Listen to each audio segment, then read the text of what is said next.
E neste momento, o canal do Boi, o Agricultura BR, começa a mesa redonda para falar sobre custos de produção da pecuária de corte bovina do Brasil. Temos os nossos convidados, o pecuarista Alocídio Coelho Neto, o diretor técnico da ANCP, Argeu Silveira, Daniel de Raimo, gerente comercial da Germe Pasto, e também a Ademir Zimmer, ele que é pesquisador da Embrapa Gado de Corte. E a questão é muito clara, os custos estão muito altos e isso independe da relação que nós temos hoje pelo valor da arroba do gado pronto, arroba do boi, arroba da vaca. A questão é que os custos estão bem elevados. E eu vou começar fazendo a primeira pergunta. Senhores, primeira questão aqui, obrigado por estarem conosco aqui no canal do Boi mais uma vez, sempre uma honra, um prazer tê-los, um ótimo 2021 para todos, para toda a pecuária do Brasil. E Laucídio, o custo de produção está muito alto. O que tem impactado tão forte o pecuarista na fazenda, na produção? Boa tarde, seja bem-vindo. Boa tarde. Fabiano, nós estamos com a nossa cadeia de fornecimentos, uma roda meia quadrada. Com esse tal do frango frito que atrapalhou o Brasil aí em muitos setores, o setor industrial, no decorrer do ano passado, no meio do ano mais ou menos, muitas indústrias foram desativadas, umas totalmente, outras parcialmente, e nós perdemos o fluxo contínuo de produtos. Então, hoje, tudo que nós vamos comprar ou está faltando ou está muito caro. Então, acho que isso demanda um pouco de tempo para que volte à normalidade. Isso não tem muita solução, não. Isso é o tempo. É o tempo, mesmo com questões ligadas à alimentação, milho, por exemplo? Olha, nós temos uma contradição, né? Porque você pega o agro funcionando a pleno, nós não tivemos problema nenhum no agro de produção, muito pelo contrário, né? Tivemos um ano muito bom de produção e com dificuldade nos insumos. Então, eu acho que do ponto de vista do nós, pecuaristas, agricultores, do ponto de vista econômico, nós fomos muito bem. Doutor Argeu Silveira, aqui no canal do Boi nós temos conversado bastante, eu com meus colegas e também pecuaristas que entram em contato diariamente conosco, de que são necessários alguns fatores. É claro que a sanidade a gente não vai nem contabilizar aqui do rebanho, dos animais, mas dois elementos importantes: a garantir a alimentação desses animais, seja por suplementação, seja por forragens, e a genética para fazer com que se tenham resultados melhores em áreas de produção pecuária que são cada vez menores. Como é que o senhor está avaliando esse trabalho, essas ações do pecuaristas na redução dos custos para a pecuária atualmente? Boa tarde, seja bem-vindo. Boa tarde, Fabiano. Boa tarde às pessoas que estão nos assistindo. A primeira coisa que a gente tem que ter em mente é que o Brasil as soluções são diferentes, né? Nós temos aí a geada no sul, nós temos a seca no centro e no nordeste, nós temos as áreas de várzea, nós temos regiões no norte que chovem muito bem, né? Então, as soluções elas não são únicas para todo mundo. Talvez os conceitos, sim, né? E aí vale a pena a gente buscar soluções, por exemplo, se hoje você vai comprar silagem de milho aqui no estado, é acima de 50 centavos o quilo. Você consegue produzir silagem de capim abaixo de 10 centavos, né? Então, está na hora de buscar soluções mais econômicas numa série de situações para poder tocar o mercado. De outro lado, a gente vem de um ano de bons preços e mercado aquecido, né? A gente teve aí as indústrias todas com dificuldade por causa da situação do Covid de produção, de ter que parar gente, diminuir gente, né? Uma série de restrições. E pegamos um ano de mercado aquecido por várias situações. Eu acho que no médio prazo isso vai se equilibrar, né? Agora, é muito importante, eu acho que para o produtor, né, que ele cada vez mais pense em tecnologia. A gente vê hoje que a nossa atividade, principalmente pecuária, ela em relação às atividades que competem com nós, ou pelo mercado de carne, ou pelo espaço físico de produção, nós perdemos em uso de tecnologia. Há bons produtores, sim, mas na média a gente tem muito espaço para implementar o uso de tecnologia de aumento em rentabilidade. Eu vou pegar um dos ganchos, Daniel, do que o doutor Argel acabou de falar. Eu vou chamar a participação aqui do doutor Zimmer, o Ademir Hugo Zimmer, pesquisador da Embrapa Gado de Corte, que fala sobre como que a pesquisa, as forragens, ela traz resultados que ajudam a reduzir esses custos de produção. Boa tarde, doutor Ademir, seja bem-vindo. Boa tarde, Fabiano, boa tarde a todos. Nós temos que entender que pastagem é a base da nossa pecuária e qualquer projeto de pecuária, de bovinos de corte ou de leite, precisa envolver pastagem, né? Então, as pastagens, elas são o alimento principal, principalmente na pecuária de corte, né? E elas precisam ter cuidados. Nós hoje temos bastante cultivares de pastagem, adaptadas às mais diferentes condições, com maior ou menor resistência a certas pragas, mas algumas são muito interessantes. Então, o produtor precisa estar atento à escolha da pastagem, precisa fazer uma boa implantação da pastagem, um bom estabelecimento, um manejo correto, que é fundamental. O que mais degrada pasto é o excesso de lotação. Eu diria que 80% das nossas pastagens têm excesso de lotação, pelo menos em alguns períodos do ano. E também, aliado a um bom manejo, é necessário fazer alguma adubação de manutenção. Pastagens bem conduzidas, bem manejadas, de braquiária e pânico, elas podem perdurar por muitos e muitos anos. Eu sempre cito um exemplo que nós temos aqui na Embrapa de Corte, que implantado em 82, o braquiarão Marandu, ele está aí até hoje, fechou 38 anos em novembro passado, está em perfeitas condições. Teve algumas adubações a partir de 96, sempre com manejo razoável, mas teve também pressões de pastejo diferenciadas, mas toda a pastagem está em boas condições. Então, o importante é cuidar. Aí, doutor Ademir Zimmer, obrigado pela participação. E, Daniel, isso tem muito a ver com você, né? Ele fala a respeito dessa questão das pastagens, né, em relação da pecuária de leite, mas principalmente da pecuária bovina de corte. E aí você está na área comercial de uma das mais importantes empresas do país. Como é que está a procura do pecuarista em relação à semente de pastagem, para formação, para reforma e principalmente investimento também, adubação dessas pastagens que já existem? Boa tarde, seja bem-vindo. Boa tarde, Fabiano. Boa tarde a todos. Foi um ano bastante atípico, pouca oferta de semente. Essa mudança que acontece normalmente no agro de oscilações de preço fez com que o produtor que ora produz semente forrageira, ora produz soja, migrou para a soja. O preço de soja né, no pico aí histórico. Então houve uma redução de área plantada, isso impactou na oferta de semente forrageira desde o início da safra. E ao longo do tempo, pelos preços de arroba em alta, houve uma procura maior de semente. Então, houve um descompasso aí na necessidade de semente e a oferta. Então, os preços de semente forrageira na safra 2021 foi bem acima dos patamares normais aí dos anos anteriores.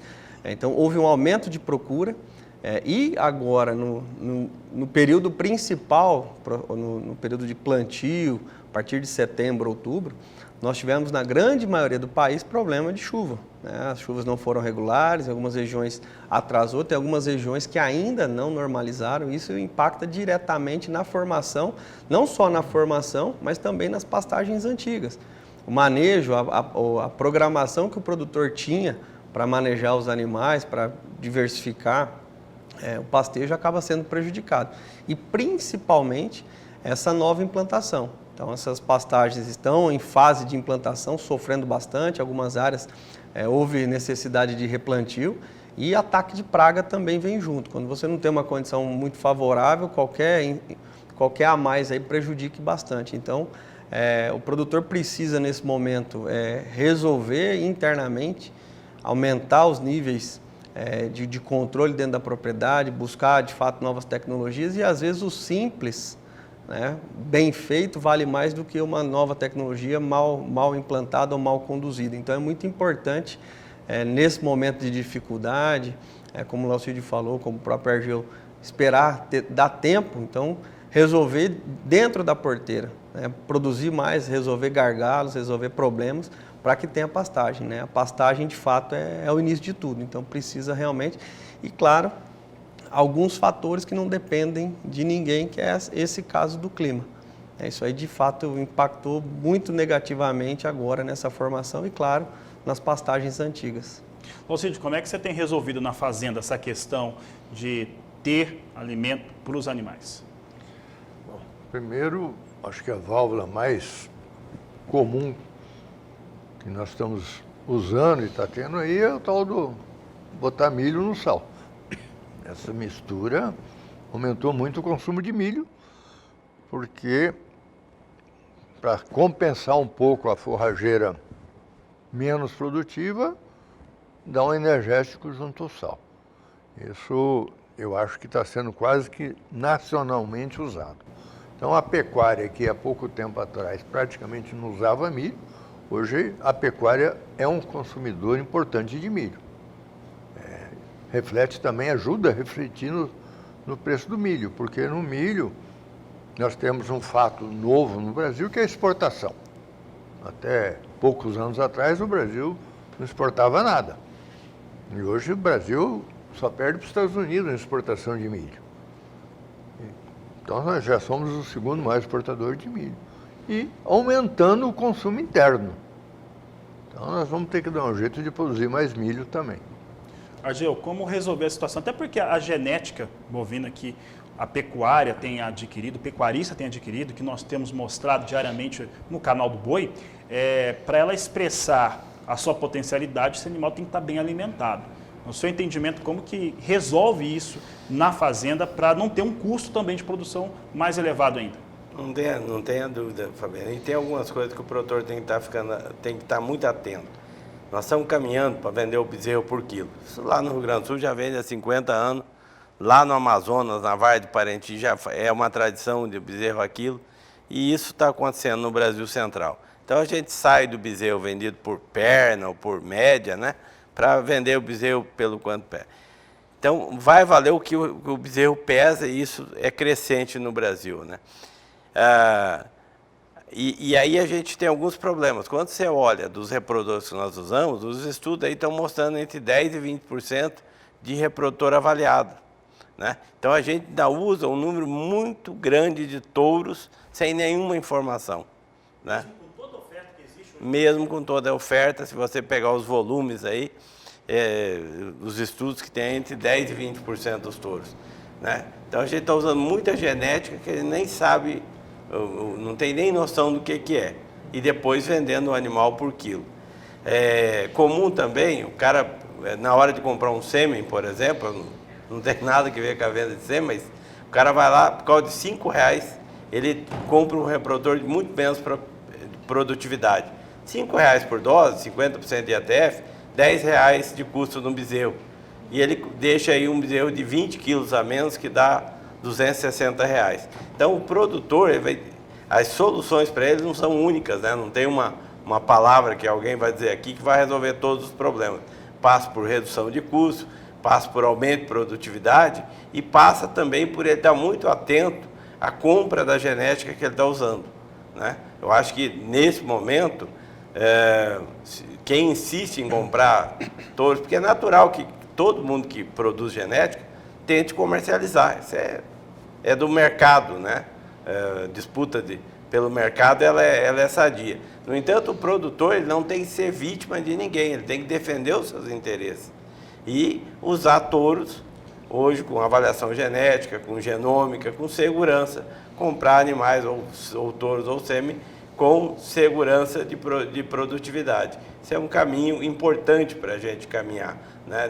Nesse quesito, eu acho que tem um passo. E em relação aos custos de produção, o cara vai ter que se debruçar todos, se socorrer de bons técnicos para achar soluções para cada ambiente, né?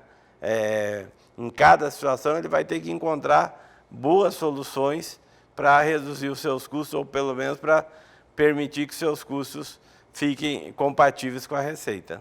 Argel, eu sempre ouvi dizer, Alcídio, Daniel, que quando você faz uma aquisição de um reprodutor avaliado, E aí nós temos alguns programas no país de extrema qualidade que avaliam touros e os animais que também estão em centrais, que fazem a comercialização de sêmen. Você leva para o seu projeto pecuário uma evolução aí de 10, 20 até 30 anos, né? Que foi trabalhado nessas propriedades que fizeram a seleção e fizeram a avaliação. No caso de fazer aquisição de reprodutores, ou sêmen não acredito que aconteça, mas de reprodutores não avaliados, o contrário também pode acontecer? De você levar uma involução para o rebanho? Exatamente, Fabiano, porque eu, por exemplo, eu venho de uma família que deve ser a 10ª geração de pecuaristas. E até o início, quando era formado, o único critério de escolher um touro era pelo visual. Não tinha outra ferramenta, né? Então, essas ferramentas, elas vieram de um tempo para cá. No entanto, hoje, né, quem quiser produzir genética, ele tem que pensar em todas as características correlacionadas com produtividade, né? Então, o cara que produz genética, ele tem que estar preocupado com todas as características relacionadas à produtividade. Daniel, por exemplo, que é da área de semente, o cara para produzir semente não é colher lá um campo e sair vendendo aquilo sem, né? Tem todo o know-how. Acontece, né, Daniel? Né? Muito. Todo o know-how para vender uma semente de qualidade. No caso da produção genética, você tem todas as características de fertilidade, as características de temperamento, a característica de maternal, a característica de ganho de peso, de precocidade sexual, de qualidade de carne, inclusive de eficiência alimentar. Para você ter ideia, só a eficiência alimentar, quando você compara os 20% superiores com os 20% inferiores, e isso a gente está falando de inferiores num plantel de genética, então não é da população, tá? Você, para produzir a mesma novilha e abatê-la com 420 quilos, os 20% inferiores te custam mais de R$1.000 para ganhar o mesmo peso. Então, é esse tipo de característica, quem está se propondo a vender genética tem que pensar em tudo isso. E quem compra apenas usufrui isso através da informação. E traz uma certa preocupação, já que tem tantos pecuaristas que não fazem, Daniel, aquisição de reprodutores avaliados, né, que tenham ali a sua, vamos colocar assim, né, o seu registro e bula garantido. O pecuarista tem conseguido tratar a pastagem como uma cultura padrão, como se fosse soja, como se fosse milho, daquela maneira que a gente aprende lá na faculdade. Ele consegue hoje fazer esse tratamento com a sua forragem, com as suas áreas de pastagem? Fabiano, na grande maioria ainda não, né? De fato, vem mudando o conceito, essa evolução dentro da pecuária cresceu muito. Muitos pecuaristas, tem um exemplo aqui do Laucídio, na integração lavoura-pecuária, se não fizer isso, não tem outra forma. Cresceu muito. Hoje, o risco da má formação, o impacto que ela dá, além do prejuízo financeiro do tempo, desse planejamento para os animais que iriam para aquela pastagem, eu não ter aquela pastagem, é realmente muito ruim. Mas ainda não, a grande maioria ainda compra semente pelo preço do quilo, como o exemplo do Argeu, sem característica nenhuma, sem controle nenhum. E da mesma maneira, o produtor, ele tem informação, aqui no canal vocês divulgam a necessidade, o porquê, as vantagens, o quanto é mais barato comprar produto de empresa séria, idônea, que tem controle de qualidade, que tem garantia para oferecer para o produtor, mas muitas vezes ele vai no mercado, compra o que tiver, sem controle nenhum, sem controle dentro da propriedade também, na hora de avaliar o produto ou na hora de distribuir, fazer a semeadura, e o prejuízo é muito grande. Além da não formação, de repente pode levar praga, isso é muito ruim. Porém, não cabe mais esse tipo, por mais que diga assim, a pecuária não quebra, a pecuária aguenta desaforo, não é bem assim, né? Realmente precisa que o produtor mude e vem mudando. A Germpass trabalha num perfil de produtores que tem muito dessa consciência. Então, o nosso nicho de mercado, o produtor que a grande maioria dos que nós atendemos já buscam isso, e a cobrança é muito grande da parte do produtor em relação a nós. Negociar com um produtor que trabalha agricultura também, que tem a integração no sistema ou que faz esse controle, como o próprio Zimmer falou, da importância de um bom stand, é diferente. A informação com relação à pureza da semente, ao tratamento que existe, a quantidade de semente que eu vou colocar por hectare, quanto vai formar, como que é isso. Então a busca por encurtar essas janelas de tempo, aumentar a produtividade, formar mais rápido, disponibilizar esse capim mais rapidamente para os animais, porque o ciclo gira e muito rápido. né? E a base para qualquer plantel é, de fato, pastagem e vai perdurar por muito tempo. Como o Zimmer falou, o pasto, o capim, ele é perene. Então, a necessidade da troca, talvez por uma cultivar de maior potencial produtivo, buscar outro sistema produtivo, mas não pela degradação. Esse produtor que hoje troca uma pastagem por degradação, realmente ele está andando para trás, ele está perdendo dinheiro, está deixando, ele vai ter que abrir para outro produtor entrar no lugar dele. Porém, o mercado vai realmente ajustar tudo isso. Porém, sim, tem uma grande faixa de produtores que já investem, trabalham como cultura, vem crescendo, principalmente os que têm integração dentro da propriedade. E na pecuária, uma minoria aí vem sim fazendo, muito bem feito, e a tendência, nós observamos isso, é um crescimento muito grande nos próximos anos. Como diz, a turma mais nova, o pessoal que vem assumindo as propriedades, já vem com uma cabeça nesse sentido, buscando esse investimento. E está aqui produtores, pessoas do agro que já sofreram bastante com isso. Eu acho que o Laucídio muitas vezes não tinha opção. A opção que tinha é essa semente colhida de qualquer jeito, com grande volume de palha, não tinha. Hoje não, hoje tem tecnologia, tem condição, tem máquina, tem know-how, tem mão de obra dentro da propriedade para conseguir fazer a distribuição, então não tem motivo. E o custo final da área formada, trabalhando com produto de qualidade, é inferior e com certeza com uma garantia muito maior na formação da pastagem. Tá certo, senhores, nós vamos para o intervalo comercial. Daqui a pouco quero falar sobre integração lavoura-pecuária, formação de pastagem e esse preço do boi hoje que nós estamos visualizando. Nós vamos para o intervalo comercial e voltamos já.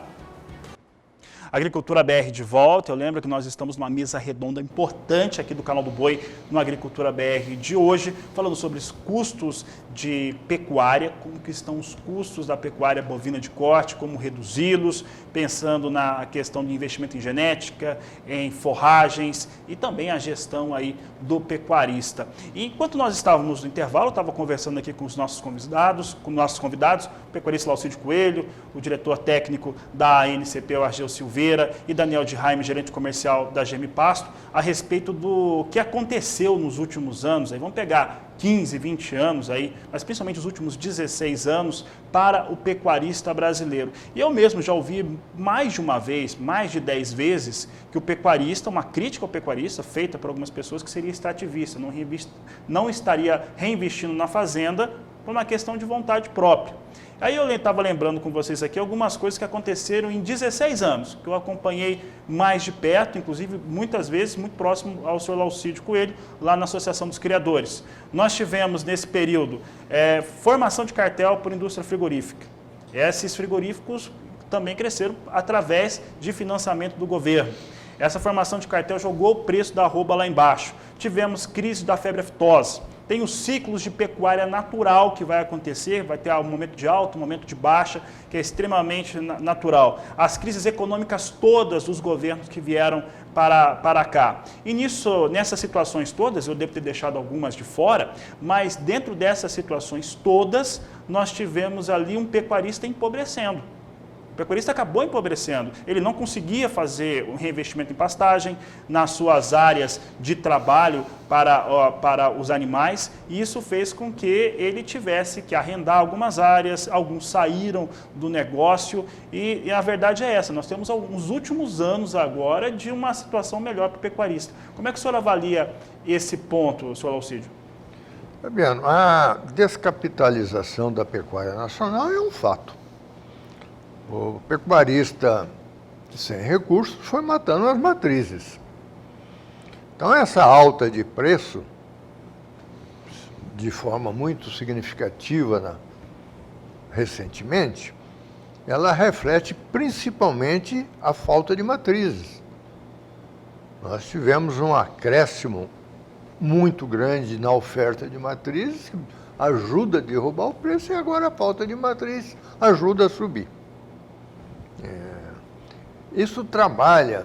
A gente olha, quando a gente faz um corte, olha os preços de hoje, essa nossa conversa que nós estamos tendo, isso é daqui para frente. Porque hoje nós temos um preço em que o sujeito pode começar a pensar em usar tecnologia, usar uma formação melhor, mas há 15, 14 meses atrás, ele não podia pensar nisso porque ele tinha que sobreviver.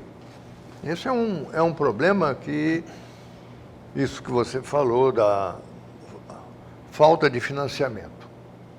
O financiamento na pecuária é cíclico. Né? Ora o governo arruma dinheiro, ora proíbe, você não tem acesso a...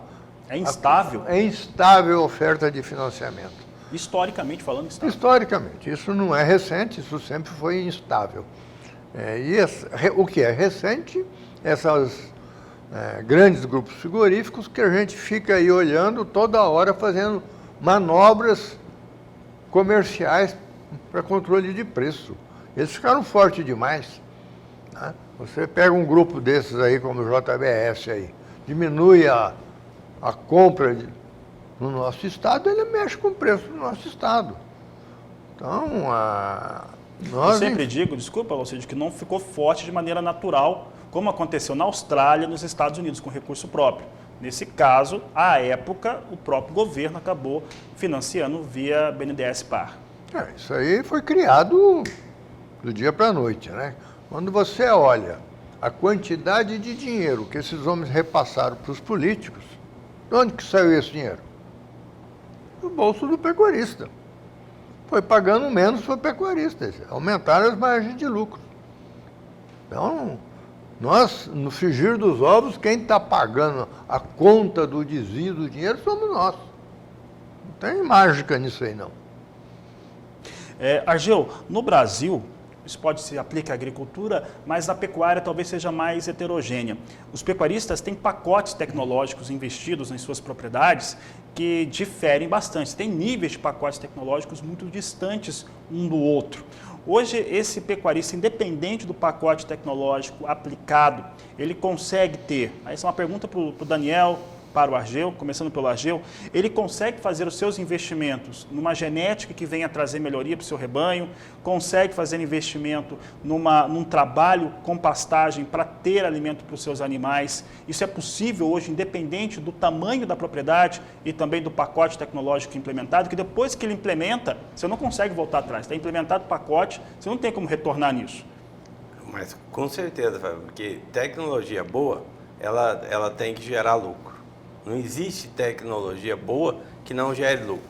Qualquer tecnologia aplicada que ele não gere lucro a quem aplica, ela não é uma boa tecnologia.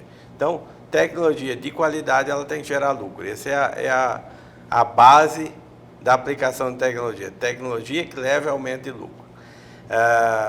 E tem algumas coisas que estão acontecendo no Brasil, Fábio, que é assim, hoje eu tenho o privilégio de poder andar muito o Brasil e conhecer muita coisa, então me considero um abençoado de ter tido essa oportunidade.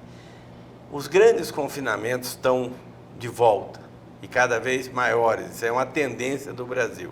E o que a gente está vendo nesses grandes confinamentos? A tecnologia deles melhorou muito, porque antigamente o cara tinha um confinamento de 100 mil boi, comprava na feira, botava lá, dava um pouco de comida e matou e boa, né? E jogava muito com a valorização da arroba da safra para entre safra, que dava uma variação de 25% a 40%. Então o cara pegava esse boi, jogava lá no confinamento, meio no grito, botava comida e matava. Hoje, se você olhar esses novos confinamentos que estão vindo aí, estão altamente tecnificados. Inclusive enxergando individualmente desempenho de boi via chip, né? Inclusive tem um projeto já aí de uma rede frigorífica que lá na frente eles querem ter o boi rastreado desde o nascimento. Não sei se isso se implanta, mas é um projeto aí se não me engano, em poucos anos, né? Acho que até 2028 eles querem estar com isso implantado, do rastreamento total da cadeia. Com isso, o cara que está na ponta vai conseguir identificar o que ele está produzindo, né? Esse boi, de onde veio, que raça que é, quanto que deixou de lucro. Então, a gente precisa estar atento que o terminador de boi começou a aprender a fazer conta. E ele vai direcionar as suas compras e a valorização do produto de acordo com o retorno dele, né? Eu visitei recentemente um confinamento em Barretos, os caras altamente tecnificados, um negócio espetacular, uma família que que está há muitos anos no negócio, altamente tecnificados. Os caras têm um centro de pesquisa de quase 2.000 boi, permanente, testando tudo quanto é coisa que é possível, e eles não são criadores, eles são apenas confinadores, mas tem lá um centro de pesquisa de 1.800 boi, testando todas as tecnologias possíveis dentro do interesse deles. Então, essa nova geração de confinadores, eles vão começar a direcionar as compras em função do resultado que compra. Então, esse boi commodity, né, tipo bezerro commodity, qualquer bezerro vale praticamente a mesma coisa, a tendência é ele cada vez perder mercado. E ele vai ficar... Vai ter um qualifier, tem uma classificação. Exatamente. Do outro lado, o bom produtor de bezerros comerciais vai ter o seu produto, como já está tendo, cada vez mais valorizado. Daniel, um dos fatores que torna a pecuária brasileira competitiva é a vantagem, que é uma vantagem não só comercial, econômica, mas é uma vantagem ambiental, que muita gente acaba não vendo isso, de você conseguir ter a maior parte do ciclo pecuário feito em pastagem. E aí uma terminação em confinamento, semi-confinamento, em alguns casos em praças de alimentação. Como é que está esse pacote tecnológico, pensando principalmente na alimentação via pastagem, adquirido pelo produtor? Ele melhorou na sua aplicação? Sim, melhorou, ele buscou informações, como nós vimos o Zimmer também, a oferta de opções de forragens.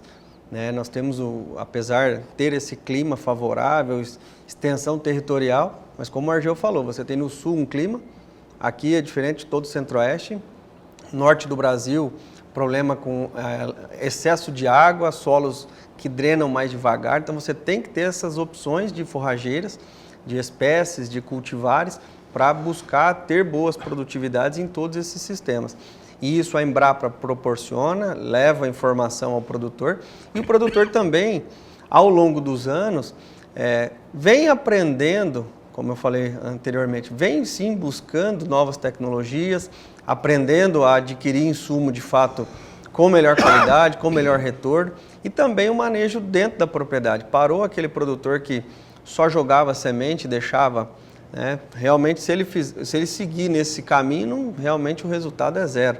Então, um bom preparo, reposição de nutrientes, nem todos conseguem, mas muitos produtores estão buscando realmente melhorar o solo, dar melhores condições para a forrageira para ter o desempenho. Não adianta colocar uma forrageira de alto potencial produtivo num solo pobre.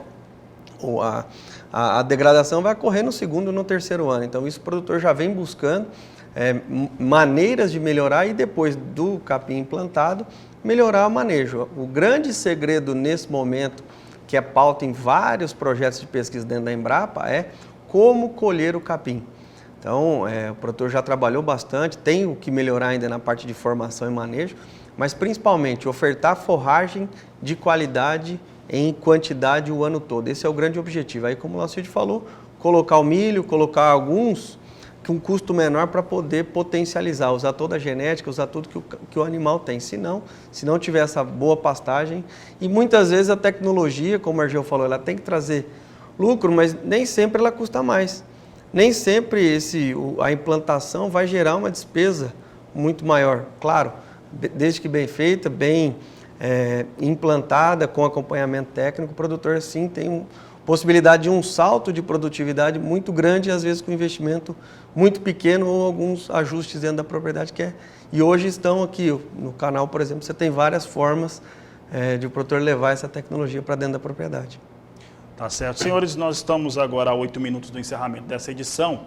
Eu vou fazer uma pergunta final, os três vão responder a mesma pergunta, e eu gostaria que vocês respondessem dentro da questão específica da atuação de cada um de vocês na pecuária bovina de corte, qual que é o futuro dessa pecuária?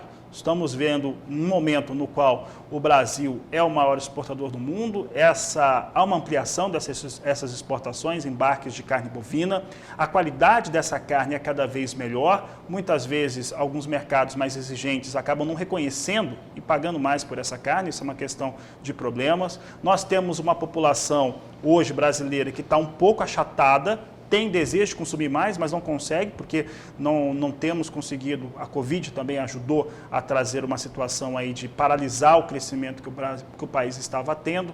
Como é que vocês avaliam esse momento ou o futuro da pecuária em cada uma das áreas? Saulo Alcídio, pode começar respondendo, por favor. Fabiano, eu gostaria de ressaltar primeiro a importância do pasto. Esse é o pilar que faz a diferença da pecuária do Brasil.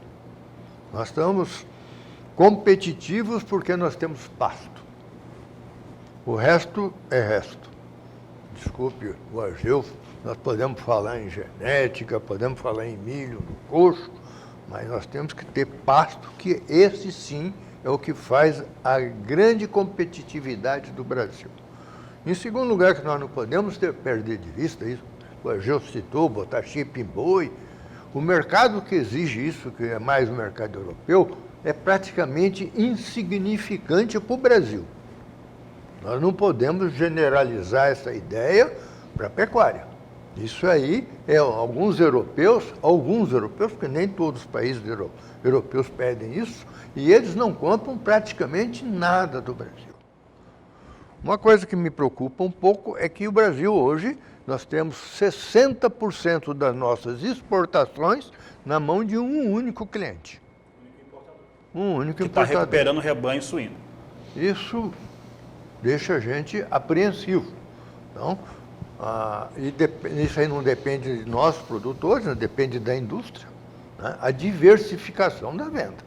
Nós temos que procurar uma diversificação para que nós tenhamos mais estabilidade a longo prazo. Mas, no curto prazo, médio prazo, as perspectivas da pecuária hoje são muito boas. Me deixam bastante animado com o futuro próximo. Argeu, por favor. Só vou dar um exemplo de tecnologia aplicada, tá? Recentemente eu estive em Roraima, e Roraima tem uma parte que é a mata e uma parte que é o lavrado, que são campos naturais. E os produtores que manejam que criam no lavrado, o manejo de muitos é colocar fogo 4 vezes por ano na mesma área. É um negócio para a gente meio, mas é o que muitos fazem lá, tá? Pega a mesma área e queimam 4 vezes por ano. E aí entram uns grupos que eles pegam essas áreas, quando diminui o período de chuvas, fazem plantio direto, tá? De 1 quilo de umidícula, 1 quilo de dictioneiro, e na próxima entrada de chuva está formado. E muda totalmente a realidade. Então, quando a gente fala de aplicar tecnologia e buscar soluções para cada situação, eu acho que esse exemplo de Roraima é um bom exemplo. De uma área que vinha sendo usada com muito baixa produtividade, e o único inoculante que entrava lá era fósforo riscado, né? Onde os caras mudam o perfil da atividade. De outro lado, a gente tem bons preços, né? Mas tem desafios. O Brasil é vendedor de carne commodity. Nós vendemos carne, agora, nessa realidade, aumentou os preços, mas historicamente nós vendemos carne a $2.500 na primeira semana de janeiro. Mas historicamente a gente dividia a carne $2.500, $3.000, enquanto a Argentina e o Uruguai vende pelo dobro. O know-how de produzir carne de qualidade está pronto. Esse que é o rendimento frigorífico, acabamento, marmoreio e maciez, está pronto. O que é o desafio que nós temos? É abater animais para buscar essa genética, e ela existe em zebuínos. Né? Existem zebuínos que produzem carne gourmet. Então, isso deveria ser o programa principal do governo brasileiro. Isso deveria ser um programa do governo brasileiro, apoiado por todas as entidades. Né? Esse programa está caminhando muito mais por iniciativa de alguns, poucos produtores da iniciativa privada, quando deveria ser o carro-chefe do governo. Né? Porque na hora que a gente melhorar a nossa carne, em termos de qualidade, a gente tem a chance de dobrar o preço. E aí o pepino passa para os caras competir com o nosso custo de produção. Né? E a tecnologia de você ver rendimento frigorífico, maciez, marmoreio, acabamento em zebuínos está pronto. E a boa novidade é que tem animais zebuínos com carne de qualidade. Então, esse tipo de coisa são desafios que nós temos pela frente. Do outro lado, a gente tem uma situação muito boa que tudo indica que nós vamos ter uma recuperação da economia interna, né? E se a gente olhar lá para trás, quando a gente teve aquele surto de aftosa, o mercado interno aguentou a produção de carne naquela época, né? Então, nós com o mercado interno aquecido ou normalizado, ele é muito importante para esse produto. A pessoa, quando tem um pouco mais de dinheiro, naturalmente começa a consumir, uma das coisas é proteína. Então, eu vejo que as áreas em abertura no mundo aí hoje tem pouca coisa para abrir, os estudos têm dito 1 a 2%, e as projeções de aumento de população são muito grandes.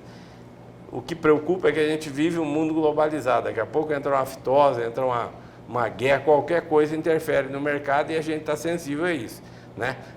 Ninguém previu esse Covid, né? E entrou e mudou a realidade de todo mundo. E isso pode acontecer com outra coisa. Fora disso, eu estou muito otimista de que a gente vai ter um ano de bons preços, mas nesse ano a gente tem que ajustar a produção, aproveitar, né, essa possibilidade de ganho para ajustar os custos de produção. Daniel, por favor. Indo na mesma linha, o produtor, o que é fora da porteira não tem muito o que fazer, né? Então, de fato usar as tecnologias dentro da porteira. Como o nosso vídeo falou, base, pasto. Então, tomar os cuidados, a escolha correta da cultivar, um bom manejo, melhorar a fertilidade se possível e principalmente melhorar o pós, depois da implantação, manter essa pastagem pelo maior tempo possível produzindo, colher corretamente. Eu creio que esse é o grande negócio. Você consegue, num ajuste de manejo, como o Argel falou, numa umidícola, numa dictioneiro, que são capins teoricamente de baixa produtividade, só em solos úmidos ou solos de... Você consegue, sim, bom rendimento ajustando o manejo, da mesma maneira para os outros capins. Então, é realmente uma tarefa, uma lição de casa, de repente, desaprender o que está fazendo e aprender a trabalhar de forma diferente dentro da propriedade. Melhorar o potencial produtivo de forma no ajuste de manejo, na forma dentro da fazenda, para que os animais expressem realmente potencial. E é uma tendência, como o Argel falou, a busca por novas áreas, realmente nós observamos muito isso. Diminuiu muito o cliente que está abrindo novas áreas e aumentou muito o cliente que está reformando, buscando a reforma, buscando a melhoria de áreas que estão em algum processo de degradação. E, por outro lado, os clientes, os produtores que trabalham em integração lavoura-pecuária. Esse mercado realmente explodiu e a tendência é continuar crescendo, porque esse sim ele é imbatível. O custo de produção da forragem numa área de agricultura realmente é muito inferior. Nesses preços de soja e milho, como você falou, R$90, realmente eles competem muito com a pecuária. Mas na situação do ano passado, muitos produtores vão aumentar as áreas, vão reduzir de repente áreas de milho para ter o potencial de forragem, porque o desempenho animal numa área dessa com boa fertilidade é muito interessante. E o Brasil proporciona à pecuária todas essas oportunidades, desde Rondônia numa situação dessa, solos altamente improdutivos, ter essa situação, e outras regiões como aqui no Mato Grosso do Sul, que é bem o berço da integração, potencial produtivo que quando você leva para fora, muitos duvidam desse potencial produtivo. Então é uma mescla de tudo e principalmente olhar para dentro da fazenda, o que é possível, onde cortar, quais gargalos podem ser melhorados e a parte de fato de pastagem, melhorar o manejo, melhorar a oferta de forragem para os animais. Eu creio que a grande utilização que o produtor deve fazer e óbvio, dentro dos próximos meses e anos aí, é uma tendência muito positiva, esse fato que o Argel comentou da economia interna melhorar e passar realmente a segurar os preços nesse patamar é muito positivo. Tá certo, Daniel, Argel, Laucídio, obrigado por estarem conosco aqui mais uma vez no Canal do Boi. É sempre uma honra recebê-los. Sei que essa conversa poderia acontecer por mais um tempo ainda, mas a gente vai ter outras oportunidades aqui no Canal do Boi. Obrigado, uma boa tarde aos três. Boa tarde. Boa tarde.